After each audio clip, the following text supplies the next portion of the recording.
Sabah açarım avucumu, Rabbim sen bilirsin halimi. Kirli yoldan uzak dururum, kalbim temiz kalsın derdimi. Gözüm doymaz dünya malına, yeter bana helal lokma. Bir adım atsam doğru yola, rahmetin iner omzuma. Dilimde bir dua, içimde bir sızı.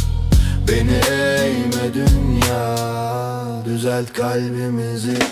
Helalinden yaşamak istiyorum, helalinden, helalinden. Rızana yakın olmak istiyorum, helalinden, helalinden. Emeğim alın teri olsun, evin kapısı bereketli. Kimseyi incitmeden geçeyim, yüzüm olsun hep emanetli. Haramın tadı kısa sürer, sonu karanlık içi boş. Ben secdeye varıp dirilirken sen affını eksik etme hoş.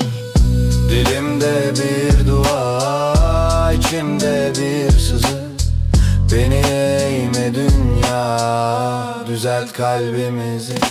Helalinden yaşamak istiyorum, helalinden, helalinden. Rızana yakın olmak istiyorum, helalinden, helalinden. Bazen düşerim kendi nefsime, bazen yorulur bu beden. Ama umut var kapında, beni geri çeken. Bir adım daha, bir tövbe daha. Al beni Allah'ım en doğru sabaha. Helalinden yaşamak istiyorum, helalinden, helalinden. Rızana yakın olmak istiyorum, helalinden, helalinden. Helalinden yaşamak istiyorum, helalinden, helalinden.